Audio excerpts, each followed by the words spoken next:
మీ శ్రేయస్సు కోసం చేసే పూజలు హోమాలు యజ్ఞాలు ఇప్పుడు ఒక్క క్లిక్ దూరంలో వేదమందిర్.com. నమస్కారం, వెల్కమ్ టు సుమన్ టీవీ.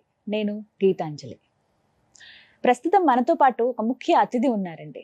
వారు శ్రీ విద్యాపీఠం వ్యవస్థాపకులు, అలాగే గత 45 సంవత్సరాలుగా శ్రీ విద్యా ఉపాసనతో ఎంతో మందికి మంత్రోపదేశం చేసినటువంటి శ్రీ గురు కరుణామయ్య గారు మనతో పాటు ఉన్నారు.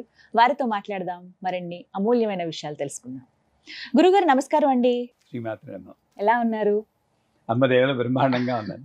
చాలా సంతోషం మీతో మాట్లాడడం, ఈ సమయం లభించడం అనేది అమ్మవారి కృతజ్ఞతలు తెలుపుకుంటూ. ఎన్నో ప్రశ్నలు ఉన్నాయి, ఎన్నో సందేహాలు నిత్య జీవితంలో మేమందరం ఎదుర్కొనేవి. అవి అయితే ఎవరిని అడగాలి అనేది కూడా ఒక పెద్ద సందేహం. మీరు రావడం అనేది అదృష్టంగా భావిస్తూ చాలా మంది వ్యూవర్స్ కామెంట్స్ రూపంలో అడిగినటువంటి ప్రశ్నలు ఏవైతే ఉన్నాయో మీ ముందు ఉంచుతున్నానండి. అందులో ప్రతినిత్యం పూజ చేసుకోవడం మా అందరికీ అలవాటే. మాకంటూ పూజ గది ఉండాలి అని చెప్పి ఇల్లు కట్టుకునేటప్పుడు, లేకపోతే ఒక ఇల్లు అద్దెకుండానికి వెళ్ళినా కూడా పూజ గదికి ఇలా ఉండాలని ప్రత్యేకంగా చూసుకుంటాం. పూజ గదికి కూడా కొన్ని నియమాలు ఉంటాయి అని అంటారు, నిజమేనా? ఉంటే అవేంటి? ఇవి తెలుసుకోవాలనుకుంటున్నాం. తప్పకుండా ఏది తెలుసుకోవాలో అదే ముందు అడిగారు, అది సంతోషం. అందరం పూజ చేస్తూ ఉంటాం.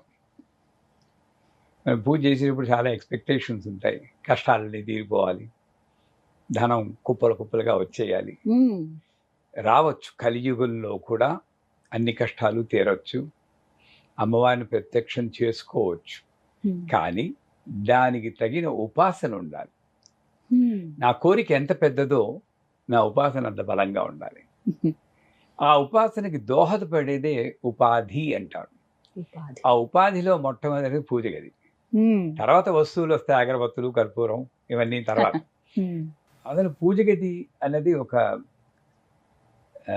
స్వీట్ రిలాక్సేషన్ అనండి.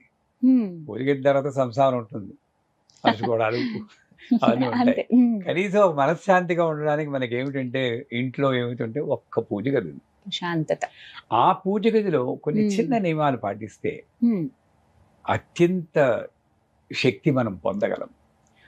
ఎందుకంటే మానవుడు ఎప్పుడు మనకి తెలిసినా తెలియకపోయినా, వద్దనుకున్నా కావాలన్నా ప్రకృతి నుండి శక్తిని పొందుతూ ఉంటాం. ఆ ప్రకృతి అంతా ఎక్కడ మంత్రం చెప్పబడుతుందో, ఎక్కడ అమ్మవారి ఉపాసన, అమ్మవారు అయ్యవారు ఎవరో ఒకళ్ళు వాళ్ళ ఉపాసన చేయబడుతుందో అక్కడ ఎక్కువగా వస్తూ ఉంటుంది. ముఖ్యంగా పూజ గదిలో విగ్రహాలు ఉంచుకుంటాం.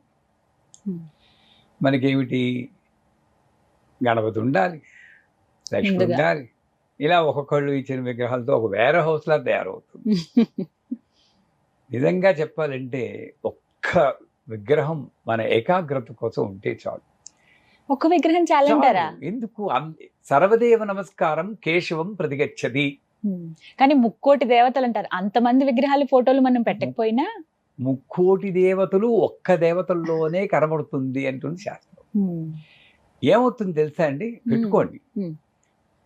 మనదేమంటే ఈ పువ్వులు ఒక్కొక్కళ్ళ మీద పెట్టడం, ఈయనకి చూపించకపోతే ఈయన కోపం వస్తుందని గడగడ ఈ ఏకాగ్రత అంతా వాడికి కోపం వస్తుందో వీడికి కోపం వస్తుంది అని ఉంటుంది. కానీ నిజానికి భక్తి పొందడానికి చాలా కష్టం. మనం ఎలా చేస్తున్నాం అనే దాని మీద ఉండదు. ఇక్కడే ఒక పేర్లు అనవసరం, ఇక్కడ ఒక ఇంటికి వెళ్ళాం, అమ్మవారి ఫోటో, చిన్న విగ్రహం, ఒక కామాక్షి వెలకంటారు తెలుసు కదా, దీపం పెట్టుకున్నారు, అంతే. ఎంత బాగుందంటే, చాలా పెద్దవాళ్ళ ఇల్లు, ఏమీ లేదు. అంటే పూజ గదిలో సాధ్యమైన తక్కువ విగ్రహాలు ఉండాలి. 4 గణపతులు, 4 సిద్ధిసాయి, ఇంకోళ్ళు ఎవరు 4 లక్ష్మణులు, వీళ్ళే పాపులర్ విగ్రహాలు, ఇవి పెట్టుకుంటారు. విచిత్రం ఏంటంటే కొంతమందికి కవర్ కూడా తీయరండోయ్, వాళ్ళకి ఊపిరాడదు అన్న భావన కూడా ఉండదు. ఎందుకంటే అది విగ్రహం మనకి. అయ్యో అమ్మవారు ఊపిరి ఎలా పిలుస్తుంది, అందుకే ఆ కవర్ తీస్తే మళ్ళీ తోముకోవాలి కదండి, దుమ్ము పడుతుంది, పసుపు కుంకుమ వేస్తాము, ఓ పని తక్కువ. అలా పాపం ఉక్కిరి బెక్కిరి, నేను వాళ్ళ ఇంటికి వెళ్తే చూడండి మా గత ఎలా ఉందో అని వాళ్ళు నన్ను అడుగుతున్నట్టు ఉంటుంది. ఏం చేయాలంటే, అమ్మ పెట్టదు అడుగు తినాదేమని అంటూ నువ్వు పూజ చేయవు, కప్పేసి పెట్టేస్తావు. ఈ 4 గణపతుల్లో ఒక్కొక్క 3 గణపతులు తీసి విగ్రహాలు లేని వాళ్ళకి ఇవ్వాలి, పూజ చేసుకోగలిగిన వాళ్ళకి. అలా మన ఇంట్లో విగ్రహాలు వేరే వాళ్ళకి ఇవ్వచ్చా అండి? తప్పకుండా. ఈ శాస్త్రం ఏం చెప్తుందంటే వాళ్ళు పూజ చేస్తుంటే వాళ్ళు పూజ చేసిన దాంట్లో దశాంశమో ఎంతో మనకి ఫలితం వస్తుంటా. ఉదాహరణకి ఒక్క చిన్న ప్రశ్న గురువు గారు, లక్ష్మీదేవి విగ్రహాలు 2-3 ఉన్నాయనుకోండి, మనకి ఇన్ని ఎందుకు ఒక రూపంలో లక్ష్మిని చూసుకుందాం, ఇంకో లక్ష్మీదేవిని వేరే వాళ్ళకి ఇస్తే మన దగ్గర ఉండాల్సిన లక్ష్మి వాళ్ళ ఇంటికి వెళ్ళిపోతే ఎక్కడుంది లక్ష్మి? ఇక్కడ, అక్కడ, ఇక్కడ. ఈ భావన చాలా మందిలో ఉంటుంది. లక్ష్మీదేవి విగ్రహం అసలు వేరే వాళ్ళకి ఇవ్వడానికి ప్రయత్నించరు. అమ్మ వెళ్ళిపోతుందేమో మా మన ఇంటికి ఇంట్లో, రండి లక్ష్మి. మన ఇంట్లో సిరి సంపదలు. నిజంగానే గురువు గారు, తప్పకుండా తప్పకుండా. వస్తాను. భయం ఉండకూడదు. భక్తి, భయం రెండిట్లో మీకు ఒక చాయిస్ ఉంటుంది. భక్తి ఉన్న చోట భయం ఉండదు, భయం ఉన్న చోట భక్తి ఉండదు. సరే, ఈ విగ్రహాలు తక్కువ ఉండాలి. ఇంకోటి, మన ఇంట్లో మనకి బెడ్రూమ్లో మనము, మీరు, మీ భర్త లేదా భర్త భార్య ఉండాలి. మరి అక్కడ విష్ణుమూర్తి, లక్ష్మీదేవి, ఈశ్వరుడు, పార్వతి, గణపతి, ఏకాంతం లేదంటారా? ఒక క్లస్టర్లా చేసి పడేశారు వాళ్ళని. ఎప్పుడైనా ఆలోచన వచ్చిందా? ఏం చేయాలంటే ఈ విగ్రహాలన్నింటి కూడా ప్రతి రూములోనూ సర్దేయండి. మనకేమిటంటే పూజ గదిలోనే విగ్రహాలు ఉండేటప్పటికీ అక్కడికొక్కడికి వెళ్ళేటప్పటికీ యాక్షన్ చేస్తున్నాం. మరి తప్పుగా అనుకోకండి. అక్కడికి వెళ్తే అపరిచితుడు ఒక సినిమా వచ్చింది చూడండి, ఇలా అనేప్పుడు మారిపోతారు. అలా అపరిచితుల్లా అయిపోయాం మనం. అక్కడికి వెళ్ళేటప్పుడు ఎక్కడ లేని ఏకాగ్రత వచ్చేస్తుంది. ఇలా కళ్ళు మూసుకుంటాం, లేని మనశ్శాంతిని యాక్ట్ చేస్తాం. మళ్ళీ బయటకు వచ్చే మామూలే. కాకపోతే ఎందువల్ల? పూజ గదిలో విగ్రహాలు ఉన్నాయని. ఈ విగ్రహాలనే ప్రతి రూమ్లోనూ పెట్టండి. మీ అబ్బాయి అమ్మాయి ఉన్న రూమ్లో సరస్వతిదేవి విగ్రహం పెట్టండి. వాడికి కొంచెం భయం ఉంటుంది, అమ్మవారు ఉన్నారు, కొంచెం దండం పెట్టుకోవాలని. ప్రతి రూమ్లోనూ, వంటింట్లోనూ, అన్నింటిలోనూ పెడితే మొత్తం ఇల్లంతా దేవాలయం అవదండి.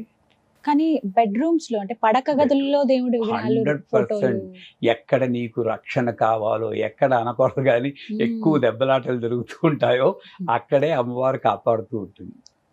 మా ఇంట్లో, మా బెడ్రూమ్లో చక్కగా అమ్మవారు ఉంది. అసలు మీరు బెడ్రూమ్లో పెట్టకపోతే అక్కడ రాదా అండి? ఉత్తప్పుడు ఎందుగలరు, అందులేదు సందేహం వల్ల ఎందెందుగలదని దీర్ఘాలు తీస్తూ చదువుతాం కదా. బెడ్రూమ్లో మీరు విగ్రహం పెడితేనే అమ్మవారు వస్తుందా, లేకపోతే లేదా? నాకు అమెరికాలో వెళ్ళినప్పుడు ఒక డాక్టర్ గారు ఉన్నారు. నేను ఇలాగే బెడ్రూమ్లో కూడా పెట్టచ్చమ్మా అని చెప్పాను. ఆవిడ పెట్టారు. బెడ్ ఇక్కడ మధ్యలో చిన్న టేబుల్ వేశారు.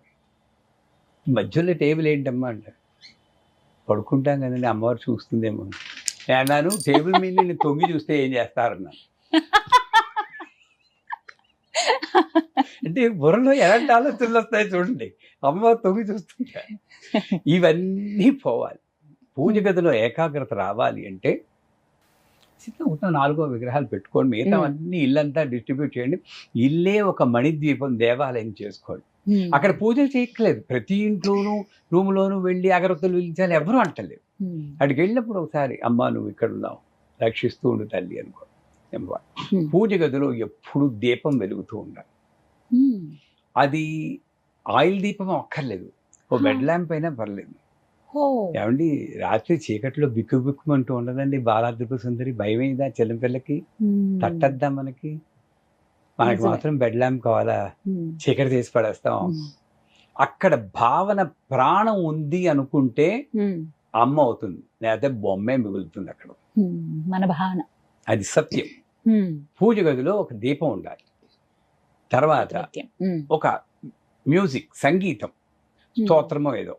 నేను స్తోత్రం కన్నా తంపూరం మ్యూజిక్ అని రికమెండ్ చేస్తాను. ఎందుకంటే స్తోత్రం అయితే మనకి ఇంకొక వీక్నెస్ ఉంది. సోమవారం శివుడు, మంగళవారం ఆంజనేయ స్వామి, బుధవారం సరస్వతి, గురువారం రాఘవేంద్ర, శుక్రవారం లక్ష్మి, శనివారం వెంకటబాబు, ఆదివారం సూర్య భగవాన్ ఎవరు. వాళ్ళకి డ్యూటీలు వేసాం మనం. ఈ అపవాదు కూడా ఉంది మనకి. అందుచేత తంపూర మ్యూజిక్ అయితే చక్కగా ఏముండదు, ఎంత బాగుంటుందండి. ఒకసారి చూడండి, ఒకసారి ఆ తంపూరి మ్యూజిక్ అలా 24/7 వెళ్తూ ఉండాలి. దీపము, శబ్దము, కాంతి. మూడోది ఏమిటంటే, పూజ గదిలో ఏ వస్తువులు, వాడే వస్తువులు ఏ లోహంతో ఉన్నా పర్వాలేదు, ఎక్సెప్ట్ ఇనుము. స్టెయిన్లెస్ స్టీల్ వాడకండి. కొంచెం సెంటిమెంటల్. ఎందుకంటే మనం అందరం యోగులము, మునులం కావు, మామూలు సంసార జీవనం గడుపుతాం, బడుగు జీవనం మనం. కొంత వీక్నెస్లు ఉంటాయి మనకి. ఈ ఇనుము ఏమిటి? శనీశ్వరుడు రాహు వీళ్ళిద్దరిని యాక్టివేట్ చేస్తుంది. లోహ ప్రతిమారూపణ రాహు బ్రహ్మవాయామి. లోహం అంటే ఇనుము. అదే మా ఇంట్లో ఎప్పుడు ఇనుము స్టెయిన్లెస్ స్టీల్ వాడం. మిగతా వాటికి వాడితే వాడచ్చేమో కానీ అక్కడ కూడా వాడడం తగ్గిస్తాం. మీలా డబ్బున్న వాళ్ళైతే బంగారంతో పెట్టవచ్చు, మొత్తం అంతా బంగారంతో పెట్టారు. మీ మాట, మీ నోటి వాక్ అలా అయితే ఎంత బాగుంటుందో. ఇది కరెక్ట్ పద్ధతి. సాధారణంగా ఈ ప్రశ్న వేసినప్పుడు అందరూ ఏమంటండి, ఏమి మాకేముందండి అంటారు. గురువు వచ్చి ఇలా అన్నప్పుడు అమ్మవారు ఆశీర్వచనం చేస్తుందని, నమస్కారం ఇలా చేస్తే వస్తుందని అనుకోవాలి. చక్కగా చెప్పారు మీరు. సో బంగారం లేదా వెండి లేక ఇత్తడి, రాగి, కంచు, గ్లాసు, పోర్సిలిన్, మట్టి ఏదైనా వాడండి. వీటన్నిటిలో మీరు చెప్పిన వాటిలో ఏది ఉత్తమమైనదో చెప్పండి, అది ఒకటి ఎంచుకుంటాం మేము. వెండి లేదా పంచలోహాలు. కంచు మోగునట్టు కనకంబు మోగునా. ఆ గంట కంచుతోటే ఉండాలండి. టికిటిని వెండి ఉంది కదా డబ్బు ఇంత గంట పెడతారు. అది మోగినప్పుడు టంగ్ అని వైబ్రేషన్ రావాలి. ఆ ఘంటానాదంలోనే మన ఇంట్లో ఉన్న రాక్షసులన్నీ పోతాయి. అయితే మంచి కంచు గంట ఉండాలి అక్కడ, అది పెట్టుకోవాలి. సరేనా? ఇనుము వాడకూడదు. ఆఖరిది ఏమిటంటే 15 రోజులకు ఒకసారి ఆ విగ్రహాలని కానీ యంత్రాలు కానీ శుభ్రం చేయాలి. శుభ్రం చేయమన్నారు కానీ అంటు తోమినట్టు పరపరాపర తోమేయకూడదు. వాళ్ళు అమ్మవార్లు కాదు. లలితా సహస్రం పెట్టుకుని, మనకు వచ్చినా రాకపోయినా ఆడియో పెట్టుకుని, కెమికల్స్ వాడకుండా ఓ షీకాయో లేక కుంకుడుకాయో లేక ఆయుర్వేదిక్ షాంపూ వేసి సున్నితంగా అమ్మవారిని శుభ్రం చేయాలి. చేసి మంచి బట్ట అంటే ఏమిటి? టిష్యూ పేపర్తో క్లీన్ చేసేస్తూ ఉంటారు కొంత. మనం ఒళ్ళు తుడుచుకుంటామండి టిష్యూ పేపర్తో. మీ చీర కొంగి అన్నిటికన్నా ఉత్తమమైంది. అమ్మ స్నానం చేసినప్పుడు మనకి చీర కొంగుతో ఇలా తుడిసినవనా కదా, స్నానం చేయిస్తుంటే మీరు అమ్మ అవుతారు. మీరు చీర కొంగు పెట్టి శుభ్రంగా చేసి బొట్టు పెట్టి అక్కడ పెట్టుకో. 15 రోజులకు ఒకసారి. మంత్రం కూడా చదవక్కర్లేదండి. ఈ రకంగా ఎవరైతే ఇంకొక చిన్న ఇదంటే పూజ గదిలో ఆధ్యాత్మిక విషయాలు తప్పితే మరో విషయం మాట్లాడదు. అక్కడికి వచ్చి మీ అబ్బాయి పెళ్ళి అయిందా అండి, మీ అమ్మాయికి ఉద్యోగం వచ్చిందా అండి, ఆ సోదంతా ఆవిడికి పెట్టాలి చెప్పండి. నిజమే. ఇంకొకటి శుభ్రంగా ఉండాలి. ఇక్కడేంటి, కొబ్బరికాయ పీచు అక్కడే ఉంటుంది, అరటిపండు తొక్క అక్కడే ఉంటుంది. పూజ చేసి అక్కడికి వెళ్ళి ఆనందం నాకు శుభ్రం చేసుకుంటా ఉంటారు. అసలు వైకుంఠంలో హాయిగా ఉన్న లక్ష్మీదేవిని ఎవడ పిలవన్నాడండి ఆవాహయామి అని చెప్పి ఇక్కడికి వచ్చి చెత్తలో పడేయచ్చు. అసలు వెంటనే శుభ్రం చేయాలి. కొన్ని ఇళ్లలో ఓ స్టీల్ గ్లాసు, దాంట్లో బియ్యం, దాంట్లో అగరత్తు, ఆ బూడిదంతా అక్కడ పెడుంది. ఎప్పుడు ఏ మానాన్ని శుభ్రం చేయరు. 2 తప్పులు జరుగుతున్నాయి అక్కడ. బియ్యం సృష్టించింది అమ్మవారు తినడానికి, అగరత్తుల స్టాండ్ కాదు. అరటిపండు కూడా తినడానికి. వీడేమో అగరత్తు తీసి కసక్కమని పడుస్తాడు. ఆ యమధర్మరామేమో హత్య అని రాసుకుంటాడు. నిజమే. ఇక తినడానికి పుట్టిస్తే అరటిపండు, దాన్ని ఎవడు పడమన్నాడండి? ఏ స్టాండ్ పెట్టుకోలేరా మీరు?